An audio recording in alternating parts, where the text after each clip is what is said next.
Hello students, children, parents and teachers. This video of mine is regarding the special assessment criteria given by the CBSE for the academic session 2021-22. The CBSE wiped their circular dated 5th July 2021. They have cleared the special assessment criteria, keeping in mind the uncertainty that is lingering for last two academic sessions due to this pandemic COVID-19. We have seen that 2020-21 examinations had to be cancelled, seeing the risk factor and health is more important always on top of the examinations. So the much advanced planning has been done by the CBSE and they have cleared the special criteria for the assessment of board examination 10th and 12th this academic session 2021-22. Now, this video of mine is to give you the clarity about this assessment criteria. Now, the board has very clearly said that there will be two terms, first term and second term, and there will not be any overlapping of the syllabus in these two terms.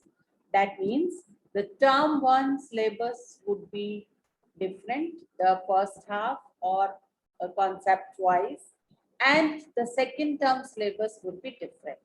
So the first term syllabus, the weightage of both the terms would be equal. 50-50% weightage would be given for both the terms. इसका मतलब ये हुआ कि आपका दो terms में examination होंगे और वो दो टर्म्स का जो सिलेबस है वो ओवरलैप नहीं करेगा. इसका मतलब फर्स्ट टर्म का जो आपका सिलेबस रहेगा वो अलग रहेगा और सेकंड टर्म का सिलेबस अलग रहेगा. फर्स्ट टर्म के सिलेबस की कंप्लीशन के बाद आपका नवंबर दिसंबर 2021 में टर्म वन के एग्जामिनेशन होंगे और सेकेंड टर्म के कंप्लीशन के बाद के सिलेबस के कंप्लीशन के बाद मार्च अप्रैल 2022 में आपके सेकेंड टर्म एग्जामिनेशन होंगे और ये दोनों टर्म्स का जो वेटेज है वो 50-50% रहेगा. मतलब दोनों का इक्वल वेटेज रहेगा as far as your final result is concern. जो आपका फाइनल रिजल्ट बनेगा 10th बोर्ड का या 12th बोर्ड का वो इन दोनों टर्म्स को मिलाकर इनको इक्वल वेटेज देकर बनेगा. तो अब हम बात करते हैं कि ये जो क्राइटेरिया आया, सीबीएसई ने ये जो क्राइटेरिया दिया, ये क्राइटेरिया दिया है कोविड-19 पैंडेमिक रिस्क को देखते हुए.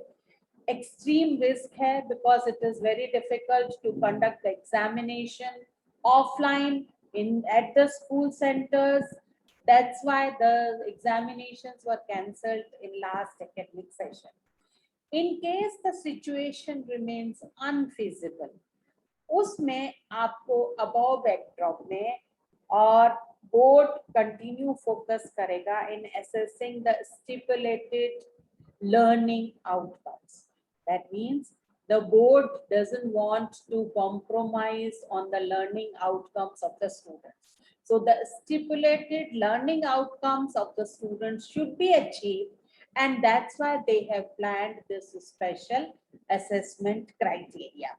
And this assessment criteria is student-centric, transparent, technology-driven, and having advanced provisions of alternatives for different future scenarios. इसमें इन्होंने हर चीज को लेते हुए चले हैं कि फ्यूचर सिनेरियो कैसा रहेगा. अगर हम एग्जाम्स कंडक्ट करवा पाएंगे तो किस तरह से हम असेसमेंट करेंगे. अगर किसी वजह से हम पैंडेमिक 19 कोविड की वजह से असेसमेंट एग्जाम्स नहीं कंडक्ट करवा पा रहे ऑफलाइन, तब क्या क्राइटेरिया रहेगा स्पेशल असेसमेंट है। तो सबसे पहले syllabus has to be divided into 2 terms, first term and second term. अब ये जो सिलेबस है, ये सिलेबस आपका अभी तो फिलहाल जैसे आपका चल रहा है syllabus, but by this July the CBSE will give a systematic approach by looking into interconnectivity of the concepts। जैसे interconnectivity of the concepts को देखते हुए जो एक जैसे कॉन्सेप्ट्स हैं उनको साथ में रखना पड़ेगा टर्म 1 में या टर्म 2 में। तो इंटरकनेक्टिविटी ऑफ द कॉन्सेप्ट्स को देखते हुए और टॉपिक्स को देखते हुए सीबीएसई सब्जेक्ट एक्सपर्ट से बात करेगी और उसके बाद ये डिसाइड किया जाएगा कि टर्म 1 का सिलेबस क्या रहेगा और टर्म 2 का सिलेबस क्या रहेगा। वो सिलेबस हमें जुलाई में ही पता चल जाएगा। तो the CBSE is going to announce the syllabus for term 1 and term 2 before 31st of July. Now exams will be conducted at the end of each term. Now the syllabus for this session will be rationalized. Rationalized means like last year, because seeing the difficulties faced by the remote area students in attending the online classes and all, the syllabus was reduced by 30% last year. So similarly, this time also, the CBSE is considering this and they are going to announce rationalized syllabus for session 2021-22 by July, July 2021. So like last year, it has to be notified now by July 31st that what would be the rationalized syllabus for term 1 and term 2. But as far as academic transaction is concerned, मतलब आपको पढ़ाया कैसे जा रहा है, आपकी जो online classes हो रही हैं उनमें जो हमें फॉलो करना है, we have to follow the curriculum and syllabus which is released by the board by their circular dated 31st March 2021। जो उन्होंने करिकुलम हमें अपने मार्च 31 के सर्कुलर द्वारा दिया है उसी को ही अभी फिलहाल ऑनलाइन क्लासेस में कंटिन्यू किया जा रहा है। Schools will use alternative academic calendar and inputs from the NCERT on transacting the curriculum। तो जो एकेडमिक ऑल्टरनेटिव एकेडमिक कैलेंडर हमें एनसीईआरटी के द्वारा मिला है उसे भी हमें स्ट्रिक्टली फॉलो करना है। अब efforts will be made to make internal assessment, जो internal assessment है उनकी जो importance है वो और भी बढ़ गई है, keeping the present scenario in mind। जो आपका इंटरनल असेसमेंट होता है, जो प्रैक्टिकल वर्क होता है, जो प्रोजेक्ट वर्क होता है, उस पे अभी हमें ज्यादा रिलाय करना पड़ेगा। We have to give more credit to those things, internal assessment, because we might face the situation when both the terms we cannot conduct at schools. So if term 1 and term 2 both are taking place online, then in that case, in that scenario, the internal assessment weightage would be the most important weightage। So internal assessment पे इस साल बहुत ज्यादा जोर दिया जा रहा है और उसको बहुत मेटिकुलसली किया जाएगा। उसके लिए ट्रेनिंग होगी, सीबीएसई इज प्लानिंग कि किस तरह से ये इंटरनल असेसमेंट होगा, उसकी गाइडलाइंस क्या होंगी, टीचर्स ट्रेनिंग होगी और उसके बाद इसको फाइनल किया जाएगा।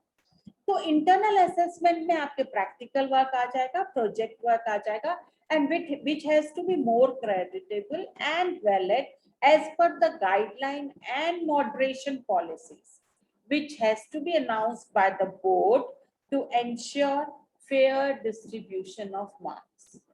fair distribution of marks का इसकी वजह से, इसके लिए CBSE is going to announce guidelines for this internal assessment। जो हम स्कूल से आपके मार्क्स भेजा करते थे उसके लिए एक प्रॉपर गाइडलाइन तैयार कर रही है सीबीएसई, जो जल्दी ही हर स्कूल में मिल जाएगी सीबीएसई के सर्कुलर से। और सारा जो इंटरनल असेसमेंट होगा आपका वो उन्हीं गाइडलाइंस के तरीके से होगा. So we have to follow those guidelines strictly as far as your internal assessment is concerned. अब करिकुलम जो ट्रांजैक्शन है, जो आपका करिकुलम है, उसको कैसे आपको हमें पढ़ाना है, that has to be continued by distance mode only. अभी फिलहाल जैसे सिनेरियो है, जैसे सिचुएशन है, the classes are online only and it has to be distant mode teaching. So online classes will continue and the transaction of curriculum will be through online classes only. Then classes 9th and 10th, 9th और 10th के लिए जो internal assessment होगा वो throughout the year जो भी बच्चे ने परफॉर्म किया है उसके बेसिस पे होगा, जिसमें कि 3 पीरियोडिक टेस्ट है, प्रैक्टिकल वर्क है, स्पीकिंग लिसनिंग एक्टिविटीज हैं और सब्जेक्ट एनरिचमेंट एक्टिविटी है और प्रोजेक्ट वर्क है. लाइक लास्ट ईयर सारा जो भी 9th 10th के लिए होता था, आपके 3 पीरियोडिक टेस्ट होंगे, प्रोजेक्ट वर्क दिया जाएगा, आपका सब्जेक्ट एनरिचमेंट एक्टिविटी है, प्रैक्टिकल वर्क है, उन सबको वेटेज देते हुए आपका इंटरनल असेसमेंट देखा जाएगा. As far as classes 11th and 12th are concerned, end of topic या unit test. End of topic पे हमें टेस्ट लेना है या यूनिट टेस्ट उसको पहले वो लेना है, उसका हमें रिकॉर्ड रखना है हर बच्चे का. देन एक्सप्लोरेटरी एक्टिविटीज, कोई भी आप एक्सप्लोरेटरी एक्टिविटीज बच्चे को दे सकते हैं, प्रैक्टिकल्स, प्रोजेक्ट वर्क, जो भी work, project work, investigatory projects, practicals, जो भी प्रोजेक्ट बच्चे को दिया जा रहा है उसका एक digital record, proper digital record रखना पड़ेगा for the internal assessment as far as 11th and 12th students are concerned. Now school should create a student profile. Every student should have a profile for all assessment which have been undertaken over the year, the complete academic session 2021-22, and retain the evidences in digital format. So a digital record has to be kept for each and every child for his or her performance in all the unit tests, in all the topic-wise, topic ending tests, then the practicals, the project, the investigatory projects, the exploratory activities, whatever project has been assigned to them by their subject teacher, the proper record has to be kept in a student profile. So the student profile would be the mirror of the performance, academic performance of that particular child. So that would be a very important document as far as this special assessment criteria of board for 2021-22 is concerned. So the students, मैं आपको यही request करना चाहूंगी कि please don't take your internal assessments lightly. Be very careful and be very particular about your internal assessments. आपके जो topic and पे जो test हो रहे हैं, जो regular class test हो रहे हैं, जो class test means जो online आपके test हो रहे हैं, और जो आपके unit test हो रहे हैं या कोई भी project जो आपको आपके सब्जेक्ट टीचर के द्वारा दिया जा रहा है, उसको आप बहुत अच्छी तरह से करेंगे, क्योंकि यही सब चीजें आपका फाइनल रिजल्ट बनाएंगी आगे. So don't take any internal assessment lightly. CBSE will facilitate schools to upload marks of internal assessment on CBSE IT platform. So ये जो marks होंगे आपके स्कूल के द्वारा अपलोड किए जाएंगे CBSE IT पोर्टल पर. अब CBSE को क्या क्या रिलीज करना है अभी? गाइडलाइन फॉर इंटरनल असेसमेंट, एक proper guideline CBSE is going to release कि किस तरह से इंटरनल असेसमेंट हमें बच्चे का करना है through out the year. Rationalised term wise divided syllabus, term 1 और टर्म 2 का क्या सिलेबस रहेगा? रैशनलाइज मतलब अगर कुछ वो रिड्यूस कर रहे हैं सिलेबस को तो वो भी उसमें आना चाहिए, और जो टर्म में इंटरकनेक्टेड जो भी टॉपिक्स हैं, इंटरकनेक्टेड कॉन्सेप्ट्स हैं, उनको साथ में लेते हुए एक टर्म वाइज जो सिलेबस है वो भी जल्दी रिलीज होने वाला है सीबीएसई की तरफ से, जिसके द्वारा हम ये जान पाएंगे कि आपका टर्म 1 और टर्म 2 का सिलेबस क्या रहेगा। फिर sample assessment, CBSE is also going to release sample assessment कि किस तरह से हमें असेसमेंट करना है, वो हमें सैंपल असेसमेंट के द्वारा बताएंगे कि किसी भी बच्चे का इंटरनल असेसमेंट कैसे करना है। Question banks are going to be provided by the CBSE. Then teacher training, the CBSE is also thinking of conducting teacher training to make the teachers more comfortable with this assessment criteria. And all these things all these efforts are done by the CBSE to make the assessment reliable and valid.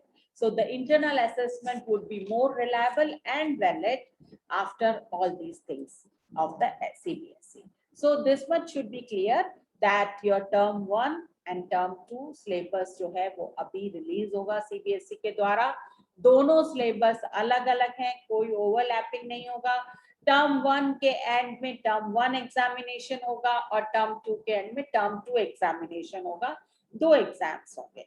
अब हम अलग अलग से लेते हैं term 1 के exam को। पहले टर्म 1 का जो एग्जामिनेशन है आपका वो नवंबर दिसंबर 2021 के लिए प्लान किया गया है and window period is given for 4 to 8 weeks, keeping in mind कि अगर ऑनलाइन हो रहा है, दूर जो रिमोट एरियाज में है, कनेक्टिविटी इश्यूज हैं, या if the environment is conducive as far as pandemic 19 is concerned, तो स्कूल में होगा। तो एक विंडो पीरियड रखा गया है 4 to 8 weeks का। तो डेट्स जो हैं वो मॉडिफाई किए जाएंगे सब्सिक्वेंटली, इस तरह से डेट्स को मॉडिफाई कर सकते हैं। अब ये जो आपका टर्म 1 होगा, this would be MCQ, multiple choice questions ही आएंगे इसमें, डिस्क्रिप्टिव नहीं आएगा। मतलब ये आपका एक ऑब्जेक्टिव क्वेश्चन पेपर होगा जिसमें मल्टीपल चॉइस क्वेश्चंस होंगे, which would include case based MCQ और असर्शन और रीजनिंग। जो असर्शन और रीजनिंग वाले आपके क्वेश्चंस होते हैं वो क्वेश्चंस भी एमसीक्यू फॉर्म में इंक्लूड किए जाएंगे। तो एमसीक्यू में आपके असर्शन रीजनिंग वाले क्वेश्चंस आ जाएंगे, केस बेस्ड आ जाएंगे, but all would be MCQ only. So objective होगा आपका 90 मिनट्स का, आपका फर्स्ट टर्म वाला क्वेश्चन पेपर होगा 90 मिनट्स का। और जो फर्स्ट टर्म है उसका सिलेबस अप्रोक्सीमेटली एंटायर सिलेबस का 50% सिलेबस होगा और उसका वेटेज भी 50% होगा। Question paper along with the marking scheme will be sent to the schools by CBSE। इसका जो क्वेश्चन पेपर बनाएंगे और जो मार्किंग स्कीम आएगा वो भी सीबीएसई के द्वारा ही स्कूल्स को भेजा जाएगा। अब ये अगर एनवायरमेंट कंड्यूसिव है और स्कूल्स खुल गए हैं तब तक, तो ये ऑफलाइन मोड में होगा। और ऑफलाइन मोड में नॉर्मल जैसे बोर्ड एग्जामिनेशन आपके होते हैं वैसे होगा। एग्जामिनेशन सेंटर्स हो सकते हैं, स्कूल आपका सेंटर हो सकता है, और उसमें आपका जो स्टूडेंट्स का रिस्पॉन्स है वो कैप्चर किया जाएगा OMR शीट्स पे। तो आपका जो फर्स्ट टर्म जो एमसीक्यू होगा उस पे उसका जो आपका रेस्पॉन्स होगा वो आपको OMR शीट्स पे कैप्चर करना है। और ये जो OMR शीट्स हैं ये आप सबमिट करवा के जाएंगे अपने सेंटर में, और वहां मार्क्स अपलोड किए जाएंगे सेम डे पे by the school. Same day the school has to upload the marks on the CBSE website. अब marks will contribute the final overall score of the students. ये जो marks होंगे आपके first term के वो आपके final result में 50% weightage रखेंगे। अगर ये आपका ऑफलाइन मोड पे हुआ है टर्म 1 आपके स्कूल में या एग्जामिनेशन सेंटर जो कि सीबीएसई द्वारा दिया गया है। तो अब टर्म 2 की बात कर लेते हैं। टर्म 2 जो होगा वो टेंटेटिवली जो दिया गया है, प्लानिंग की गई है, वो है मार्च अप्रैल 2022। ये भी आपका एग्जामिनेशन सेंटर्स में होगा, कंडक्टेड बाय द सीबीएसई, जैसे आपके सीबीएसई एग्जाम्स अब तक होते हैं, बोर्ड एग्जाम्स। इसका ड्यूरेशन 2 आवर्स होगा। फर्स्ट टर्म का ड्यूरेशन 90 मिनट्स है, इसका ड्यूरेशन 2 आवर्स होगा। और ये जो टर्म 2 है आपका, ये सब्जेक्टिव होगा। सब्जेक्टिव मतलब इसमें आपके पास डिस्क्रिप्टिव क्वेश्चंस आएंगे, शॉर्ट आंसर्स, लॉन्ग आंसर्स, और इसमें जो क्वेश्चंस होंगे वो केस बेस्ड क्वेश्चंस होंगे, सिचुएशन बेस्ड क्वेश्चंस होंगे, ओपन एंडेड क्वेश्चंस होंगे, लॉन्ग आंसर्स होंगे। तो इसमें आपको डिस्क्रिप्टिव आंसर्स लिखने हैं, जिसमें कि आपको पेन एंड पेपर टेस्ट, आपको प्रॉपर आंसर शीट दी जाएगी जिसमें आपको क्वेश्चन के आंसर्स लिखने हैं। और अगर अगर सिचुएशन कंड्यूसिव नहीं है और सीबीएसई ये जो एग्जाम है वो स्कूल सेंटर में या एग्जामिनेशन सेंटर्स पे नहीं करवा पा रहा है, उस केस में ये जो आपका टर्म 2 है ये भी एमसीक्यू ही होगा 90 मिनट्स का, वो ऑनलाइन मोड पे कंडक्ट होगा। तो ये है अगर नहीं होती। तो सबसे पहले हम ये बात कर लेते हैं कि नॉर्मल कंडीशंस में हम ये मान के चलते हैं कि हमारा टर्म 1 और टर्म 2 दोनों ऑफलाइन मोड पे हो रहा है, और let's hope that the situation would be conducive for the offline mode examination by that time, by November, December of this year.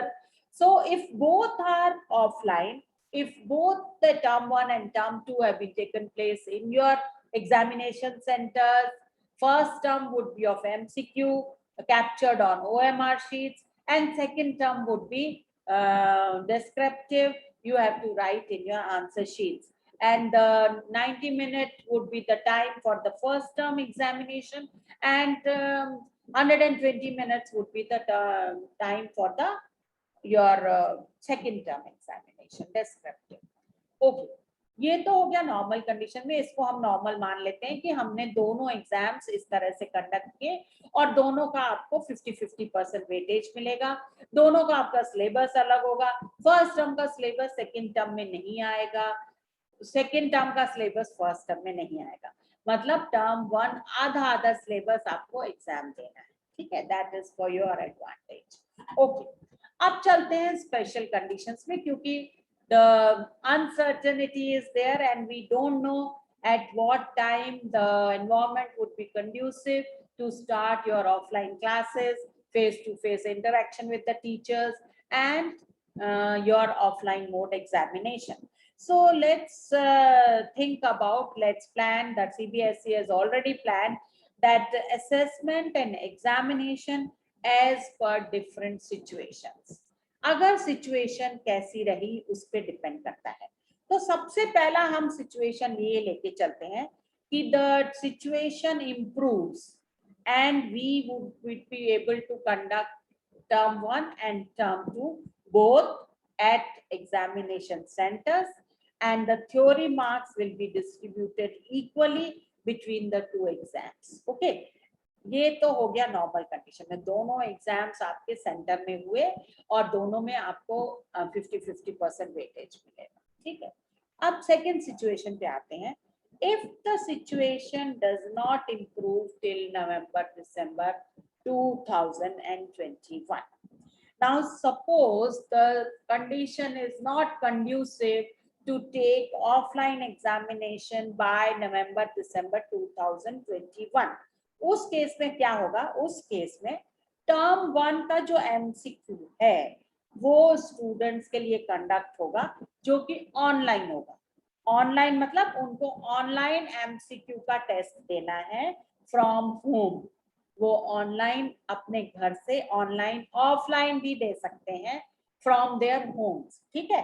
But इस केस में जो आपका टर्म 1 का वेटेज है वो रिड्यूस हो जाएगा। That would not be 50%, that would be reduced if term 1 is taken online. I think I'm clear. अगर आपका टर्म 1 ऑनलाइन मोड पे हुआ है, एमसीक्यू आपने ऑनलाइन टेस्ट दिया है, तो उस केस में आपको टर्म 1 के 50% वेटेज नहीं मिलेगा। आपका जो वेटेज है टर्म 1 का वो रिड्यूस कर दिया जाएगा और टर्म 2 का जो वेटेज है उसको बढ़ा दिया जाएगा। क्लियर? ओके। अब तीसरी सिचुएशन पे चलते हैं, जब आपका मार्च और अप्रैल तक भी कंड्यूसिव एनवायरनमेंट नहीं है। Suppose by March, April 2022, the conditions are not conducive to take offline examination at school centers. Then, in that case, the weightage of term 1, अगर term 1 आपका स्कूल सेंटर में हुआ था, तो term 1 का वेटेज बढ़ा देंगे और term 2 का वेटेज कम कर देंगे। मतलब क्या हुआ, जो भी एग्जाम आप ऑफलाइन मोड पे अपने स्कूल सेंटर्स पर देंगे या एग्जामिनेशन सेंटर्स जो सीबीएसई डिसाइड करेगा वहां देंगे, उस एग्जाम का वेटेज बढ़ा दिया जाएगा, चाहे वो टर्म 1 है चाहे वो टर्म 2 है। अगर टर्म 1 हो गया उस तरह से और 2 नहीं हो पाया तो टर्म 1 का वेटेज बढ़ जाएगा, और अगर टर्म 1 नहीं हो पाया, टर्म 2 हो गया, तो टर्म 2 का वेटेज बढ़ जाएगा। नाउ सपोज एक लास्ट कंडीशन पे आ जाते हैं कि दोनों ही एग्जाम्स नहीं हो पाए, दोनों ही एग्जाम्स ऑफलाइन मोड पे एग्जामिनेशन सेंटर्स पर नहीं हो पाए। उस कंडीशन पर क्या होगा? उस कंडीशन में आपका जो रिजल्ट है वो इंटरनल असेसमेंट पर बेस्ड होगा, ज्यादा इंटरनल असेसमेंट का वेटेज होगा, उसके साथ टर्म 1 का वेटेज रहेगा, टर्म 2 का भी वेटेज रहेगा, पर ज्यादा वेटेज आपका इंटरनल असेसमेंट पे होगा। Result would be computed on the basis of internal assessment, practical record, project work, and theory marks of term 1 and term 2 taken by the candidates from home. मतलब term 1 और term 2 दोनों अगर आपने home से लिया है तो आपके जो फाइनल रिजल्ट बनेगा उसमें आपको weightage internal assessment term 1 term 2 सबका रहेगा, पर इंटरनल असेसमेंट का ज्यादा रहेगा। क्लियर? नाउ सब्जेक्ट टू, इसको भी फिर आगे और क्लियर कर दे, सब्जेक्ट टू मॉडरेशन और other measures to ensure validity and reliability of the assessment. So to ensure that your assessment is reliable, your assessment is fair, your assessment is for your benefit, the moderation is also there. So your result will be moderated by the committees after the final result is prepared. So that provision is also given by the CBSE for being the student-centric assessment. In all the above cases, चाहे कुछ भी हो, the data analysis of marks of the students will be undertaken to ensure the integrity of internal assessment and home-based exams. मतलब हर बच्चे का एक data analysis तैयार किया जाएगा जिससे कि उसका इंटरनल असेसमेंट और जो भी एग्जाम उसने घर से लिए हैं, अगर उसने दोनों एग्जाम्स घर से लिए टर्म 1 और टर्म 2, तो उसके में उसका रिजल्ट बनाने में आसानी हो, ताकि हर बच्चे का एक स्टूडेंट प्रोफाइल रेडी रहे, हर बच्चे का डाटा एनालिसिस किया जाएगा कि उसने घर से एग्जाम लिया तो कैसा परफॉर्म किया, इंटरनल असेसमेंट में कैसा परफॉर्म किया, प्रोजेक्ट्स हैं, प्रैक्टिकल्स हैं, 10th और 9th के लिए सब्जेक्ट एनरिचमेंट एक्टिविटीज हैं. So keeping everything, so it is the overall holistic assessment, I must say, which would consider each and every activity of the child. So I think you are clear with the assessment, the special assessment, and now this was what CBSE has given us wide in circular on 5th of July. Now we are waiting for the circular which would come very soon and which would tell us the specified syllabus for term 1 and term 2 and rationalize if there is any deletion or if there is any reduction of the syllabus, everything would be clear. But for the time being, we have to conduct the we have to transact the curriculum on online mode and following the alternative academic calendar of the NCERT. So I think the things are clear now in your minds, in the minds of parents as well. So this would be the special assessment criteria. And I think it's good that planning has been done well in advance. So the picture is clear in everybody's mind that what would be the assessment criteria. So the students can also perform, the students can also prepare as per these criteria. So all the very best to you, and keep learning and fulfill the learning outcome criteria which have been fixed by the CBSE, so that there would not be any hindrance or there would not be any barrier for you all in your future perspectives. All the very best.